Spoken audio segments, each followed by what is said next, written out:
Assalamualaikum. Jumpa lagi saudara di Lebur Channel. Kali ini Lebur Channel akan mereview demi harta duniawi.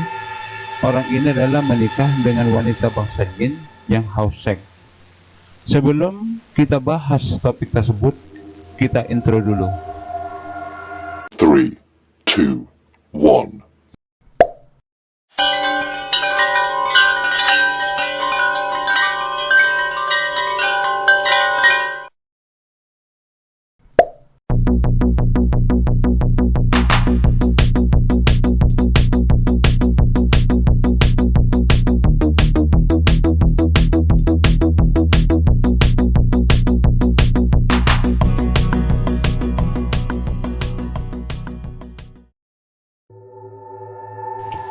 Saudara, meskipun suasana malam begitu cerah, namun hati Reza tetap tersiksa.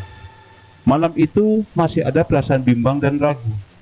Dari kota Bandung, Duda yang juga seorang pedagang itu sebetulnya sudah mempunyai tekad.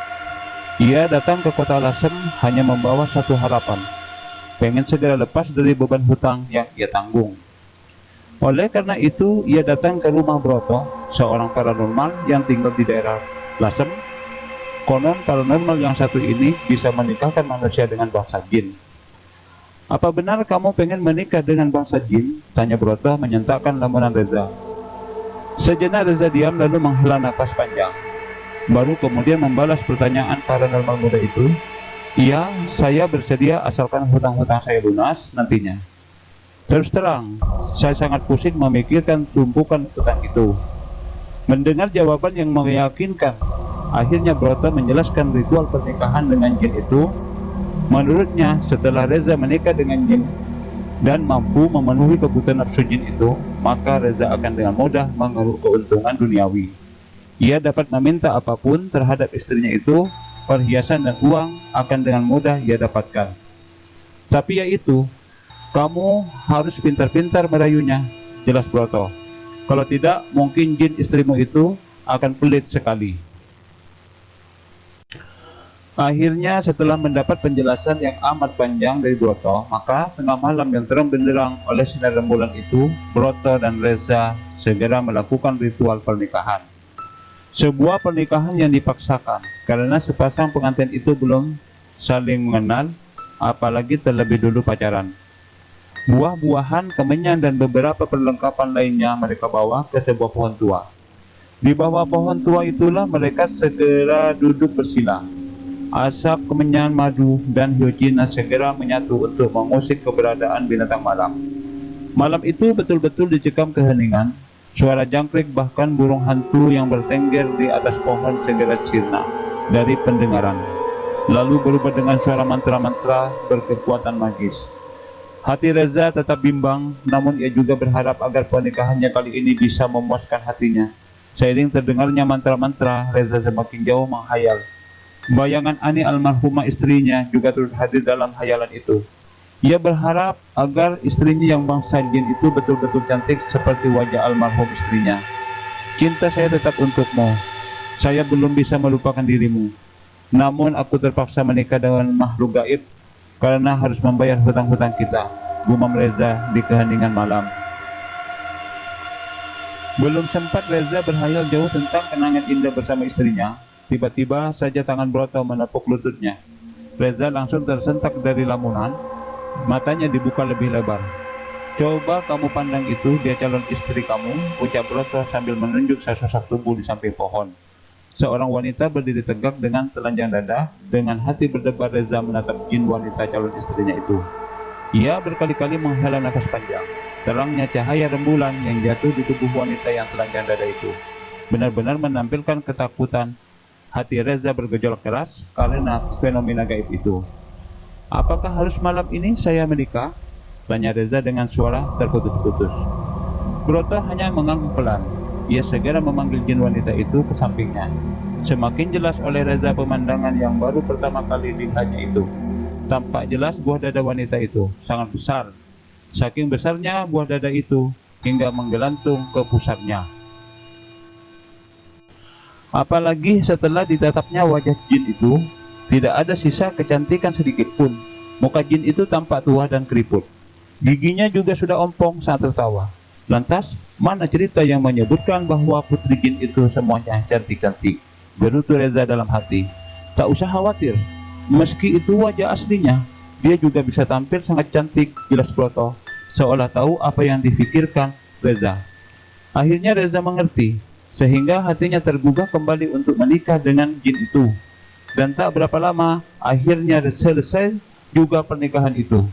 Anehnya dilakukan secara islami, artinya harus baca syahadat dan ijab kabul. Broto sendiri yang menikahkan dua insan lain jenis dan lain alam itu. Setelah menikah, wanita itu langsung menghilang. Reza dan Broto langsung kembali ke rumah untuk menghadirkan dia. Kamu harus menyiapkan sesaji berupa buah-buahan. Kamu juga harus membakar kemenyan untuknya. Sambil kau panggil namanya Terang Broto. Sesampainya di Bandung, Reza sudah tidak sabar lagi untuk melakukan ritual. Ia hanya ingin segera mendapatkan uang untuk membayar rentenir yang setiap saat datang menagih ke rumahnya. Malam yang hening itu, Reza segera masuk ke kamarnya. Di dekat bakaran kemenyan yang asapnya membumbung di dalam ruangan kamar, Reza memanggil-manggil Dewi, nama jin yang telah dinikahinya itu. Saking lamanya ia memanggil-manggil nama wanita itu, hingga akhirnya ia tidak kuat menahan capek dan kantuk. Maka ia tertidur di lantai kamarnya dengan asap kemenyan yang terus mengepul. Malam semakin gelap, suasana juga semakin hening. Beberapa saat Reza tertidur pulas, namun ia langsung tersentak. Itu karena ia merasakan ada sentuhan lembut di pipinya. Betapa terkejutnya Reza, wanita cantik dengan gaun merah telah berada di dalam kamarnya. "Siapa kamu?" tanya Reza gugup dan ketakutan. Sekaligus ia pun tak percaya melihat betapa cantiknya wanita yang kini ada di hadapannya. "Saya Dewi, istri yang baru kau nikahi," was wanita cantik itu. Reza tidak percaya, jin tua dengan buah dada besar yang pernah dilihatnya itu ternyata bisa berubah cantik. Mukanya kencang dan segar, begitu juga senyumnya, sangat indah dan menawan. Kulitnya juga terlihat bersinar, apalagi buah dada yang tersembunyi di balik daun ketatnya juga terlihat montok dan kencang, tidak seperti saat pertama kali bertemu. Melihat Reza salah tingkah, Dewi malah tersenyum menggodanya. Sedikit demi sedikit ia mulai membuka bajunya. Setelah seluruh pakaiannya terlepas dari tubuhnya, wanita cantik itu langsung merebahkan tubuhnya di tempat tidur. Ia siap menanti sentuhan birahi dari Reza. Lelaki yang lama hidup sendiri itu langsung berdiri mendekati wanita itu. Detak jantungnya pun semakin keras. Tanpa pikir panjang, ia langsung mendekap tubuh mulus itu. "Dia sudah sah menjadi istriku," ucap hati Reza. Detik-detik selanjutnya berlangsung dengan penuh gairah. Keringat mulai membasahi keningnya. Perlahan namun pasti, Reza terbawa ke puncak asmara. Malam pertama yang cukup indah, asmara yang terpendam sekian tahun akhirnya kembali bergelora. "Mas, jangan khawatir, saya pasti akan memberikan apa yang kupunya, asal kamu bisa memberi kepuasan terhadapku," bisik Dewi manja. Malam itu memang tidak disia-siakan Reza.